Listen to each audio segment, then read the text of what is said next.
يا حبايب قلب ام عمر من هنا، بس مش من مطبخ ام عمر خالص، احنا النهارده هنا في البلد. هعمل لكم معايا ايه بقى؟ دقيق الرقاق الفلاحي. في فرق بين الرقاق الفلاحي والرقاق اللي انت بتعمليه يا ام عمر، فرق السما من الارض. المهم ان انا هعمل لكم النهارده الرقاق الفلاحي. بس بالله عليكي لو مر عليك الفيديو اول مره تشوفي صفحتي، بالله عليكي تشتركي في قناتي، اعملي لي متابعه وتعالي معانا مع بعض النهارده اوريكي احنا هنعمل الرقاق الفلاحي ده ازاي. الرقاق الفلاحي ده بقى بديل ايه؟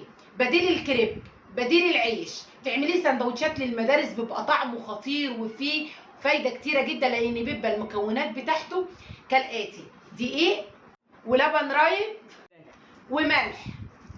طبعا انا عامله كميه كبيره بسم الله ما شاء الله. انت هتحطي على كل كيلو دقيق ربع معلقه صغيره ملح. هنقلبهم بقى مع بعض كويس وننزل.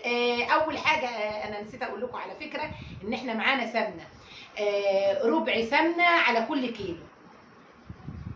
اول حاجه بقى هننزل بيها بعد الملح اللبن الرايب. حاجات بقى من البلد يا ولاد، ايه، طبيعيه 100%. هنقلبها مع بعض كده وقبل ما يعني ما نلم مع بعض كده الكميه اللي احنا حطيناها دي، هنكمل عجين بميه عادي جدا. وفي نفس الحله بقى اللي كان فيها اللبن الرايب هنحط فيها شويه ميه، وننزل بقى واحده واحده كده لحد ما نلم العجينه.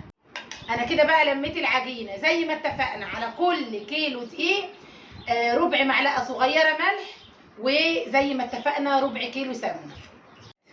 واللبن الرايب بقى وعجناهم كلهم مع بعض ولملمناهم لحد العجينه ما بقت ايه كده زي ما انتم شايفين. هنقطع العجينه كور صغيره كده ونسيب العجينه ترتاح لمده نص ساعه. تعالوا بقى معايا نقطعهم كده زي الحته دي كده.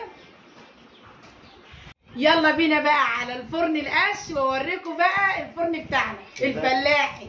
وكده بقى احنا رحنا عند الفرن، هوريهولكم دلوقتي الفرن البلدي بقى، وهنفرد الرقاق واسويه واوريهولكم برده بعد ما يستوي. ايوه يا ام عمر، ايوه. شايفين بقى الفرن؟ والله العظيم انا فرحانه بيه. بقالي كتير قوي على فكره ما قعدتش بقى الايه القعده دي. وهو ده بقى القش اللي انا بقول لكم عليه، مش بقول لكم فرن القش، هو ده بقى القش اللي انا بقول لكم عليه. تعالوا بقى، شايفين؟ ايوه يا ام عمر، ايوه. شايفين بقى الرقاق عامل ازاي؟ ميه. عايزه اقول لكم بقى وزي ما قلت لكم ان الرقاق ده بسم الله تبارك الرحمن. شايفين عامل ازاي يا ولاد؟ شايفين؟ بديل كل حاجه، تعملي بيه كل حاجه، سندوتشات للمدارس، تغمسي بيه في البيت، كل حاجه. يا سلام لو شويه باميه باللحمه الضاني. اللي يمر عليه الفيديو بقى يعمل اضافه، اللي ما اشتركش في القناه يشترك في القناه. بحبكم في الله.